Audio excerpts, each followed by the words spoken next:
Bueno, nosotros somos un estudio de Eco and Biophilic Design. El diseño biofílico es bueno, es una nueva interpretación de cómo se puede utilizar la naturaleza, pero no solo la naturaleza, sino también la creatividad y la empatía, como elementos para generar proyectos o como herramientas para transformar los espacios en espacios sensibles.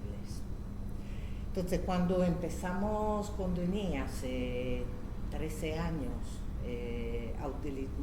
Denis fue lo que introdujo las plantas estabilizadas en España, luego os explicaré de qué se trata.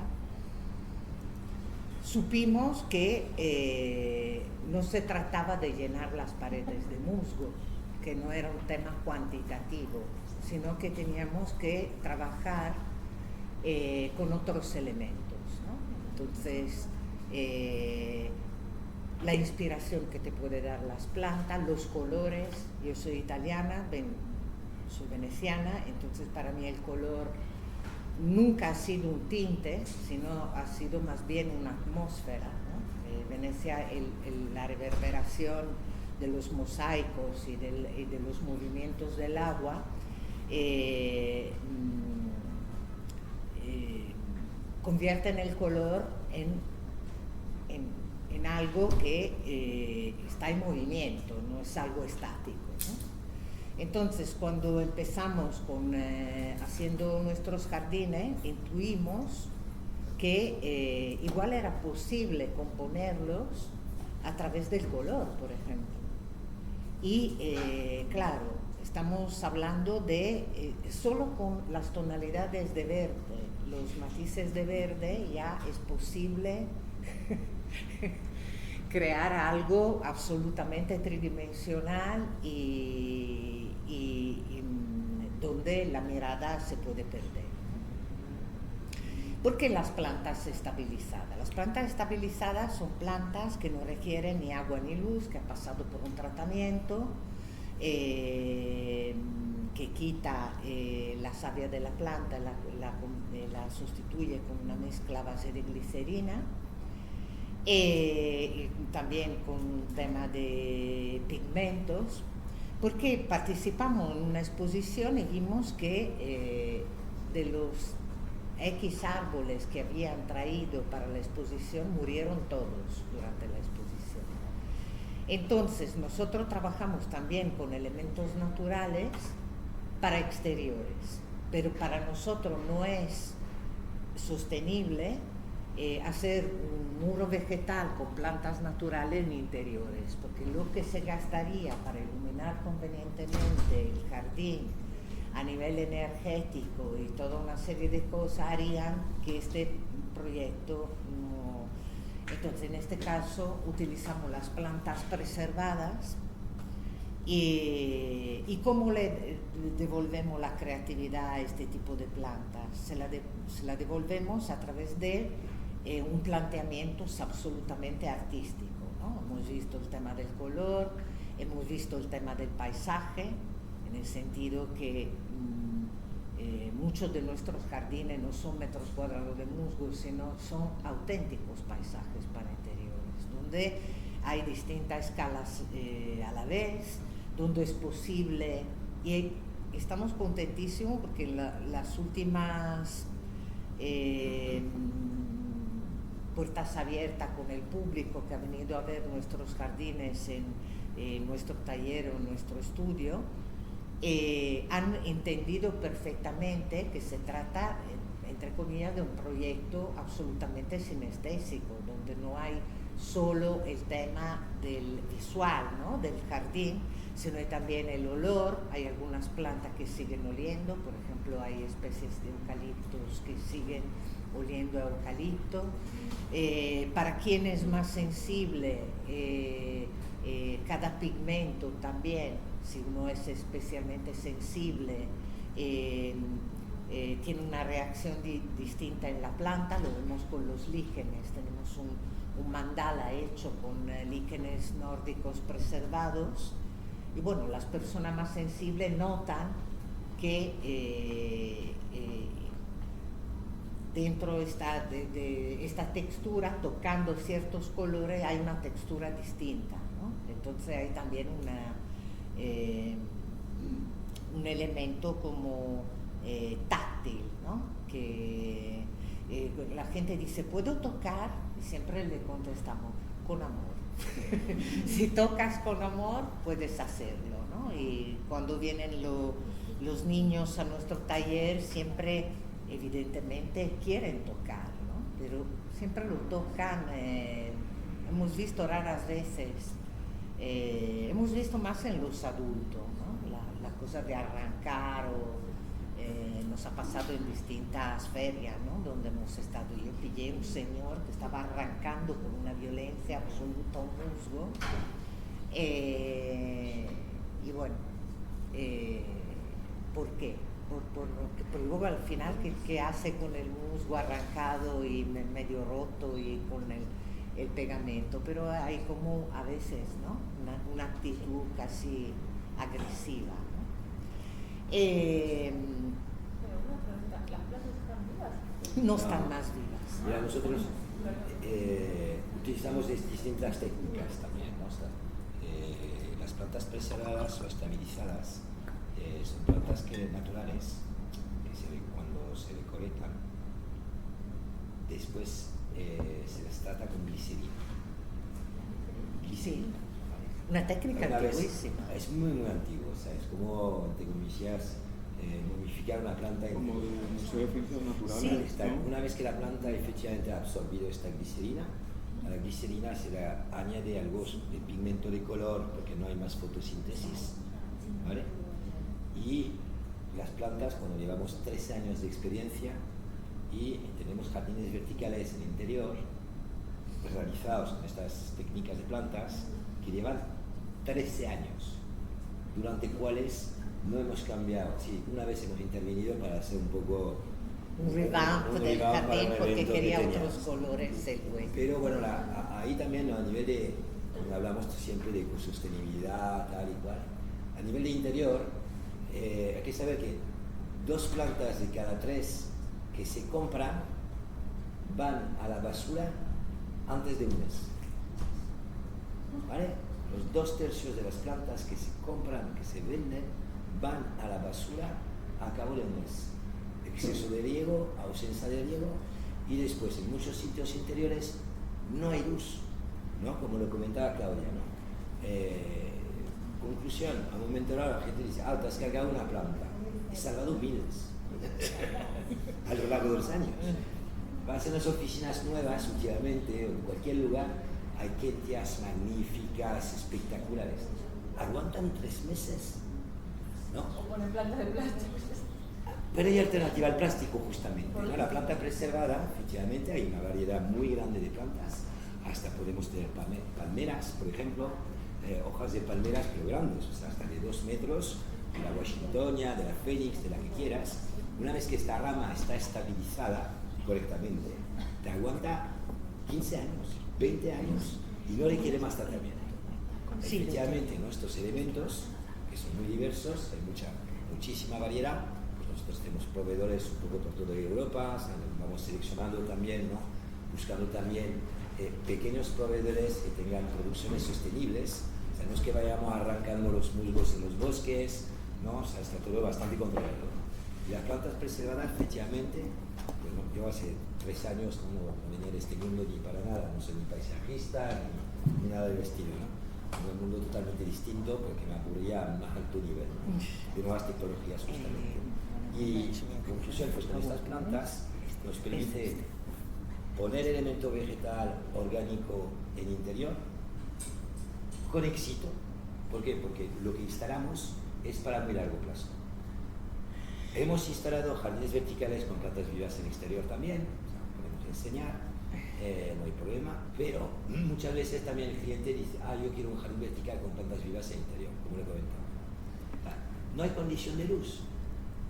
¿Qué tienes que poner? Lámparas de crecimiento, ¿no? Que son, bueno, De todas formas, la evocación, el hecho de introducir la naturaleza dentro de los espacios, no es solo un tema, aparte que nosotros trabajamos exclusivamente con pequeñas reservas de planta, con lo cual cuando se acaba una especie vamos a esperar que se regenere.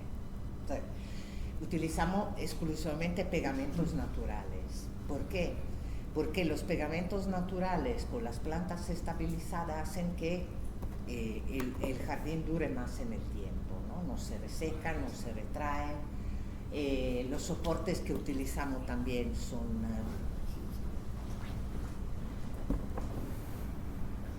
vamos a ver, aquí, ¿no? Vale. Bueno, nos hemos inspirado cuando empezamos con cómo se define un jardín, ¿no? Cómo han definido un jardín a lo largo de la historia, ¿no? Entonces se ha definido como fiesta de lo efímero, remedio del paraíso, la relación con el paraíso siempre es muy estrecha, naturaleza domesticada, tercera naturaleza, porque por un lado hay la naturaleza salvaje, por otro lado hay el jardín, donde hay una intervención con el hombre, y por otro lado hay la ciudad. Tercera naturaleza, lugar sagrado. Y por ejemplo, una cosa que Miguel no ha dicho de su... Yo cuando conocí su trabajo me gustó muchísimo, porque ponen las plantas, no es solo que la planta genera una coreografía, sino que es como si fueran ofrenda a las plantas. Lo he encontrado muy poético el trabajo que hace, ¿no? Utopía inalcanzable. En nuestro trabajo, por ejemplo, la utopía es diaria. Cada día intentamos cómo superar los límites del material que se emplea dentro normalmente de arquitectura anodinas. Luego hablaremos largo y tendido sobre el color, pero hay una tendencia muy grande, ¿no? de decoración o arquitectura minimalista, yo lo digo como arquitecto, que está generando un empobrecimiento sensorial del cual no se han calculado todavía las consecuencias.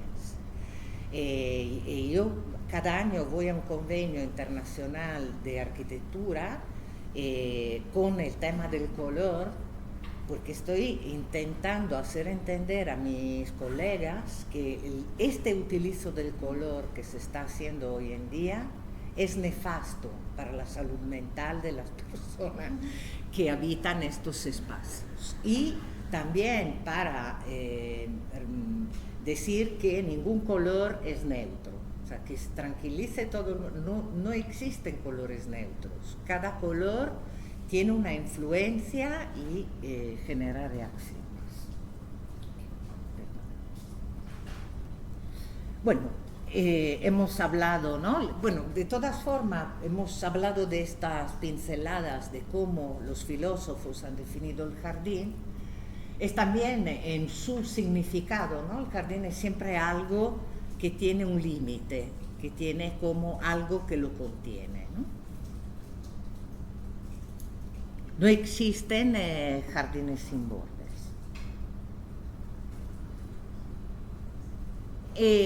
Hay una definición, ¿no? Que los jardineros, nosotros no somos jardineros, pero efectivamente las posibilidades para crear jardines, yo por ejemplo, cuando hemos trabajado con plantas naturales vivas, hemos siempre introducido temas, por ejemplo, un jardín que cambia de color según las estaciones, un jardín que tiene una diferencia sustancial, parecen 4 jardines, pero es solo escoger bien las plantas para que pueda haber una metamorfosis visible a lo largo del año. siempre hemos creado como elementos, tanto con plantas preservadas como con plantas vivas, paisajes cambiantes en el caso de las plantas vivas, paisajes que te cambian a ti en las plantas estabilizadas, ¿no? Hemos visto muchas veces que cuando instalamos un jardín, la gente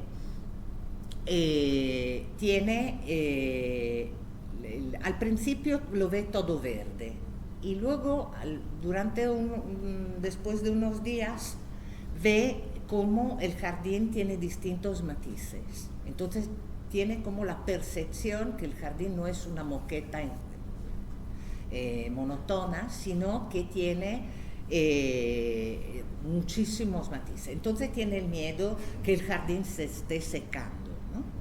A veces, mi jardín se está secando, porque empiezan a entender que en el musgo hay partes donde se ve más la tierra, que el musgo no es una moqueta de plástico, ¿no? Sino que tiene muchísimos matices, ¿no?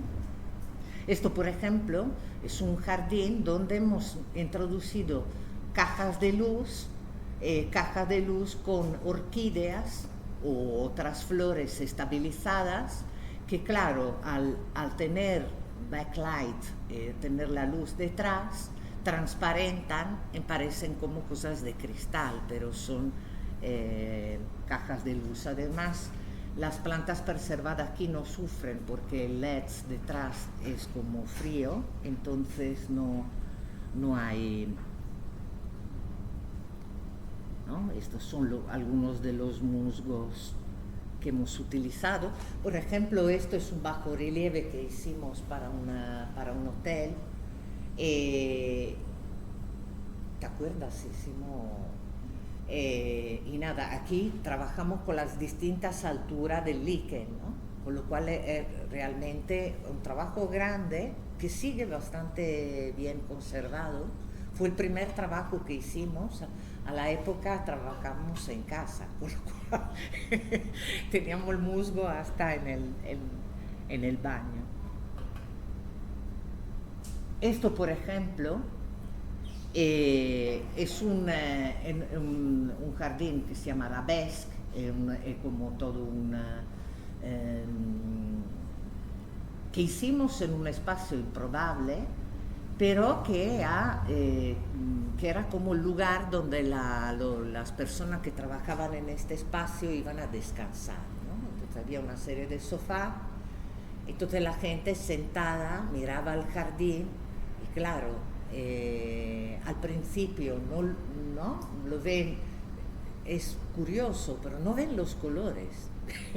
Ven como, y luego poco a poco empiezan a ver, aquí hay el amarillo ahí, empiezan a ver que dentro de un jardín también hay distintas escalas, ¿no? Estos son detalles Esto, por ejemplo, lo hicimos para... ¿Qué sitio es esto? Iberdrola. Esto es un coworking, un espacio de trabajo, y aquí hicimos una cartografía gigante, ¿no? Y con el entusiasmo del portero, porque al final la gente que más ve nuestro trabajo no es tanto, bueno, evidentemente la gente que trabaja en él, pero la gente que más lo admira y lo comprende, a veces son las mujeres de limpieza o las personas los porteros que tenemos aquí un fan incondicional. Por ejemplo, este es un proyecto que se llama Chromatic Symphony, que tiene luces distintas. La idea era también poner unos sensores con unos olores que íbamos a realizar con una nariz francesa que trabaja con los olores de la tierra, de la lluvia, no olores químicos, sino olores de planta, ¿no? Aquí también hicimos un trabajo sobre sonido y color. O sea, utilizamos el color como si fuera una música.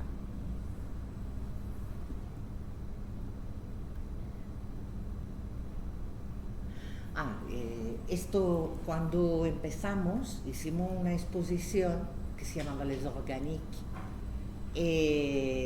y hubo un crítico de design que acuñó este término, ¿no? Los orgánicos para nosotros, porque si bien es cierto que lo orgánico trabaja prevalentemente con materia viva, orgánico lo que más ha influenciado la arquitectura con los bosques, ¿no? Con el que reintroduce la naturaleza de hoy, es el arte contemporáneo o orgánico del principio del siglo XX. Y bueno, hay aquí dos conceptos bastante interesantes, porque hemos hablado de sostenibilidad, pero ¿qué es la sostenibilidad? No es solo, nosotros no somos sostenibles solo porque utilizamos las plantas, o porque utilizamos pegamentos naturales, o porque utilizamos soportes biodegradables o que no polucionan, sino porque la sostenibilidad en nuestro caso se convierte primero en un modelo de empresa. En el sentido, no explotamos la naturaleza, tampoco explotamos a las personas. No tenemos ahí estudios donde hay 20.000 personas pegando musgo, sino que si no podemos permitirnos de pagar a las personas decentemente, lo pegamos nosotros el musgo, para empezar. En segundo lugar, hay también otro concepto que es el hecho de hacer trabajar pequeños talleres. En todas las veces que podemos, y a veces nos penaliza porque la gente mira mucho el precio, entonces abajo a la derecha, ¿no? Cuando, por ejemplo, cuando hemos decidido de no participar más en concursos, ¿no? Porque al trabajar con pegamentos naturales, elementos y con una sostenibilidad de empresa, evidentemente no somos competitivos a nivel de precio. Pero bueno, esto nunca nos ha impedido, por ejemplo, en caso de particulares que han venido, que nos han buscado y que querían algo hecho por nosotros, al final no aplica. Si es una multinacional no aplicamos descuentos, si es un particular sí. Que ser sostenible es quedar asequible también, ¿no? Yo vengo del mundo de las grandes multinacionales durante tiempo, ¿no? Y creo que la empresa sostenible justamente no es solo el producto lo que vas a vender, es un concepto más global, ¿no? También hemos instalado efectivamente en zonas improbables, personas insospechables que dicen, pero ¿tiene dinero o no tiene dinero? Siempre se encuentra un acuerdo. Yo como empresario siempre voy a encontrar un acuerdo con alguien, ¿no? ¿Cuánto quieres gastar? ¿No? Es una pregunta básica, ¿no? Uno lo sabe en general. Pues con el presupuesto que nos acordará, buscaremos algo que los dos estamos satisfechos. Cuando habla de concursos, ¿no? Nosotros vamos a algo mucho más sensible que efectivamente vender un metro cuadrado. Hoy en día, ¿no? Hace 12 años o 13 años cuando iniciamos este camino, éramos solos. Hemos abierto puertas para muchas personas, participamos en Casa de Con, en distintos espacios, ¿no? Y después mucha gente ha empezado efectivamente a pues yo lo hago yo, ¿no? Aquí también hay la mentalidad esta, ¿no? Esto lo hago yo, ¿no? Así que cualquiera se ha metido efectivamente a empezar a fabricar. Pero tenemos efectivamente criterios, ¿no? De fabricación, de respeto de la sostenibilidad, que hace que no vendemos un metro cuadrado hoy en día, ¿no? Vendemos un proyecto global para un espacio y cuando me dicen, ¿y cuántas plantas me vas a poner? las que se necesiten para que el proyecto sea bonito. Pero hay otros que te venden como una especie de porcentaje de plantas. Sí, pero no se puede trabajar así. Así que nosotros realmente, ¿no? El concepto de sostenibilidad, igual, ¿no? Ahora, por ejemplo, a nivel hasta económico, ¿no? Hace pocos tiempos, no hace tantos años, el salario mínimo estaba en 750 euros, 800 euros, ¿no? Yo no puedo mirar a una persona al final del mes dándole a un hombre, padre de familia, mandarle a su casa con 750 euros. ¿El convenio me lo permite? Sí. ¿De la jardinería? Sí, porque tenemos que estar en un convenio, ¿no? Nunca lo he hecho. O sea, yo cuando tuve el primer empleado todavía estaba a 750 y mira, yo por lo menos te doy 1000 netos al mes. Y me mira, sí. ¿No? Y hoy en día efectivamente están cambiando las cosas, pero creo que la sostenibilidad de una empresa y global va más allá efectivamente que todo esto, ¿no? Luego, por otro lado, siempre buscamos una segunda vida a las cosas. Por ejemplo, aquí, por ejemplo, son paisajes hechos solo con texturas distintas, de distintas procedencias. Y musgo de España, no arrancamos nunca nada de la naturaleza, sino que trabajamos con pequeños talleres que tienen como reservas. Entonces, cuando se acaba una especie ya no se utiliza. Por ejemplo, este mandala surgió para una escuela de yoga que tenía un presupuesto limitado y que quería hacer toda la pared. Y le dijimos, haz un mandala, donde el maestro está siempre dentro del mandala. Es mucho más potente y te va a cubrir la pared de una forma absolutamente interesante. Y fue un acierto porque están contentísimos con... Sí, el mandala son 240 centímetros de diámetro. ¿Vale? Sería una pieza enorme, ¿no? O sea que ya es muy grande. Estos son otros trabajos que hacemos, ¿no? Son como...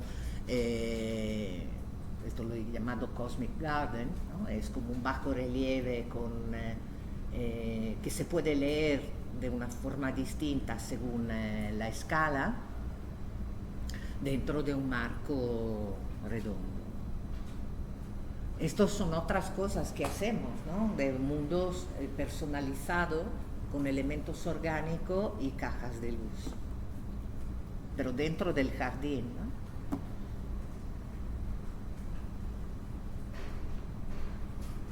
¿Por qué? Porque el diseño biofílico, que es amor a la vida, no habla, luego lo veremos hoy en la clase de hoy por la tarde,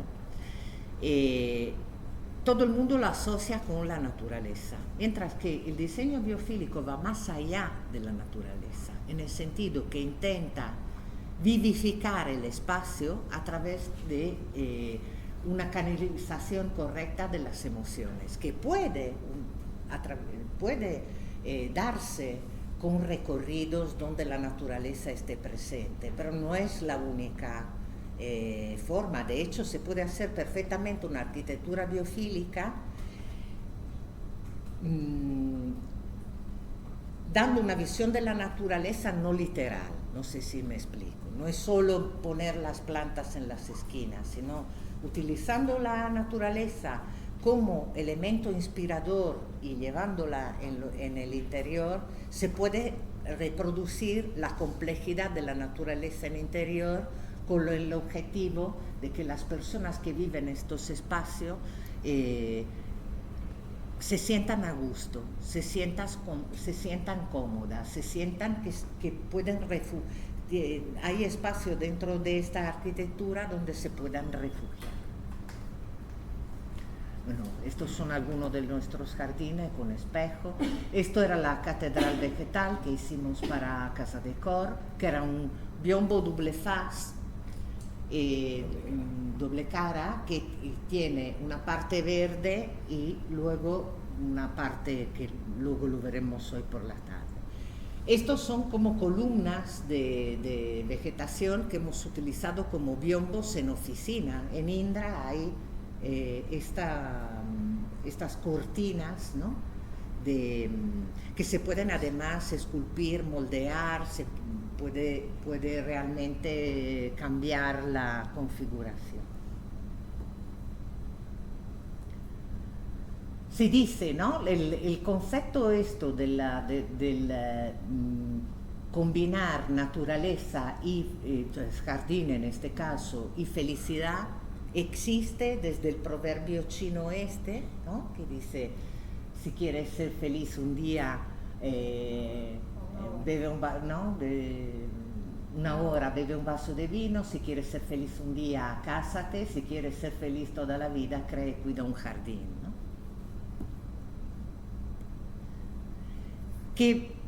¿Por qué hay desde siempre este vínculo entre el jardín, la naturaleza y la felicidad? Porque el diseño biofílico no hace otra cosa que reinterpretar en clave contemporánea algo que era muy presente en la civilización antigua. El jardín, para los griegos, por ejemplo, era un lugar que exaltaba las virtudes. Hay una descripción, hay dos descripciones de jardines en la Odisea de Homero. La primera, el jardín de la ninfa Calipso, que era un jardín atemporal, que no tenía, era como el concepto de una eterna primavera, ¿no? Lo que hacemos nosotros vuelve a reinterpretar, ¿no? Este concepto de eterna primavera. Y por otro lado hay el jardín de Alcinó, cuando Ulises, náufrago, llega a la isla de Alcinó. Él lo conduce y hablan dentro del jardín, y el jardín se convierte en un lugar donde se exaltan las virtudes humanas. Esto era el mandala dentro de la escuela de yoga, y aquí son algunos paisajes que hemos hecho para interiores. Esto es un palmeral. Esto aquí hemos trabajado exclusivamente con piedras de distintos colores, piedras volcánicas de distintos colores. Y trabajamos también rescatando árboles y elementos orgánicos que han pasado por incendios o inundaciones o incluso que el mar te devuelve. Y a esto le damos una segunda vida también.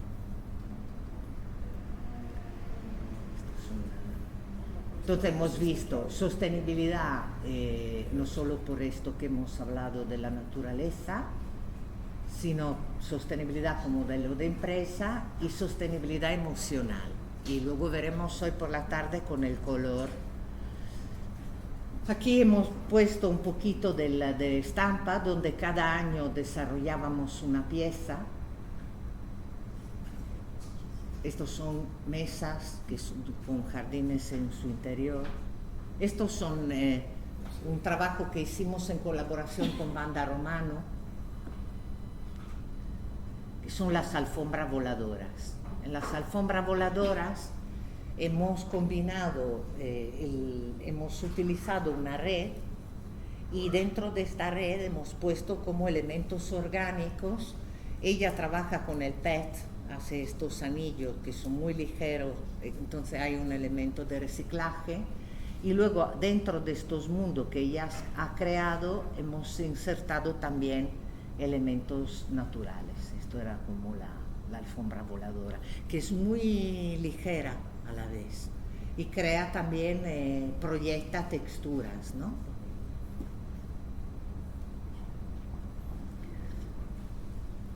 Estos son las nuevas hipótesis de alfombras voladoras. La vamos a hacer como si la planta fuera un elemento, ¿no? que nosotros vamos tejiendo dentro de una estructura, ¿no? Aquí se pueden hacer cosas bellísimas porque hemos hecho paredes, hemos hecho biombos, hemos hecho techos también. Y claro, aquí hemos utilizado estos colores, pero podemos utilizar todos los colores que queramos. Esto es nuestro estudio. en Carabanchel.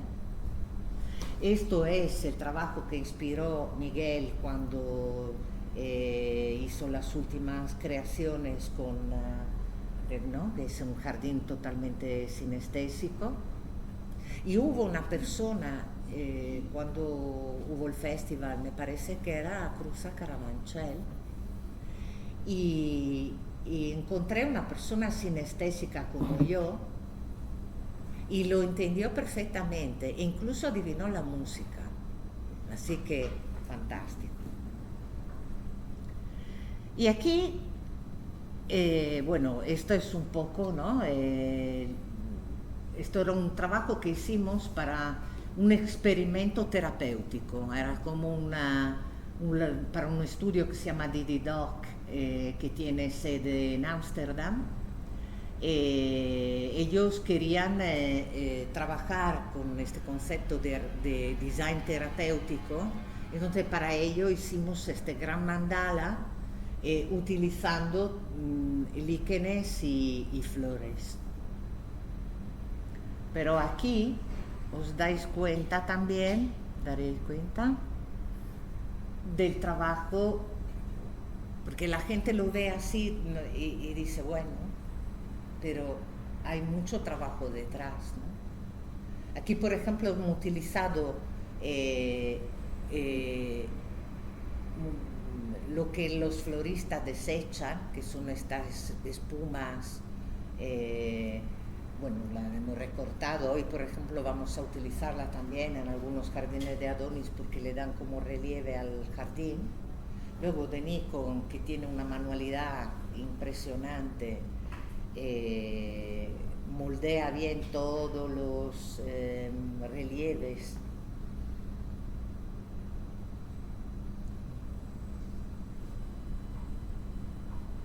Sí, es un trabajo largo, ¿no? Es muy artesanal, ¿no? Todo lo que hacemos, ¿no? O sea, que la gente no se da cuenta, pero aquí se ve un poco, ¿no? Los músicos no es que vengan por alfombras, no ven pues por sitios.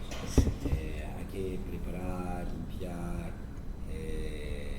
después efectivamente, ¿no? Cuando hay relieves, pues las formas, es hasta muy difícil de formar a alguien, porque no hay escuela, o sea, no hay ninguna escuela hoy en día para hacer jardines verticales con plantas preservadas o estas técnicas, ¿no? Entonces yo me he ido inventando cosas con los diseños de Claudia en el taller, ¿no? Diciendo, bueno, a ver cómo lo vamos realizando, ¿no? O sea, es la primera etapa, se recubre todo, después se definen ahora, ¿no? Esto con tijeras para definir todos los pequeños espacios, que después en la segunda etapa, la etapa siguiente, pues va a ser efectivamente de rellenar con los líquenes de 4 tonalidades de azul, ¿no? O sea, siempre un trabajo a 4 manos también, ¿no? Entre Claudia y yo. Esto es otro trabajo que hicimos para el Palace. Bueno, esto mezclamos un poco el arte, la naturaleza, el diseño, el color, y aquí hemos creado como un chill out en el Palace. Además, no sé cómo lo hemos conseguido, pero hemos conseguido que pintaran las paredes con una pintura reflectante, como un color berenjena. Así que los jardines, las cajas de luz también se reflejaban en la pared. Y esta fue muchas cosas que hacemos también son instalaciones efímeras, con lo cual la concebimos, la creamos, la instalamos y luego la volvemos a desmontar, cosa que es muy zen, ¿no? Esto es otro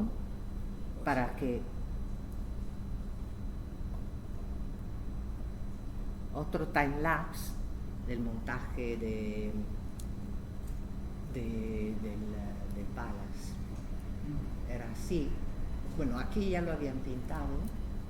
Entonces, ahora trabajamos, por ejemplo... Sí, a la época trabajábamos con DM, ¿no? Hoy en día somos los únicos en tener soportes, por ejemplo, de cartón nido de abeja, ¿no? Yo tengo cartón nido de abeja de 1 centímetro, es igual de resistente que un DM de 5 milímetros o 7 milímetros. La ventaja es que no pesa nada es un cartón 100% reciclado que traigo de un fabricante de Cantabria o Asturias y por ahí, ¿no? Y estos proyectos, este proyecto en concreto era para una tecnológica de la Silicon Valley, que nunca se ha mandado por culpa de la pandemia, pero bueno, eran 40 metros cuadrados, era la reinterpretación del logo de la empresa, que era un loop.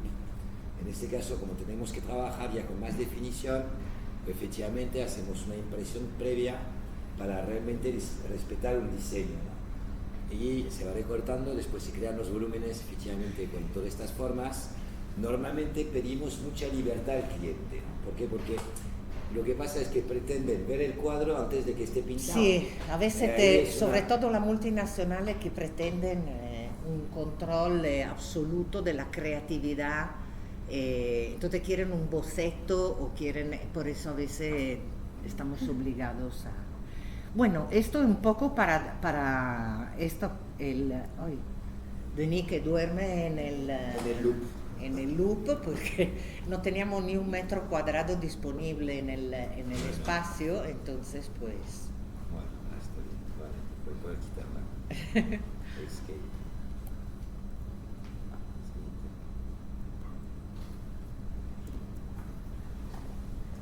Ok, perdonadme el un poco abrazo, pero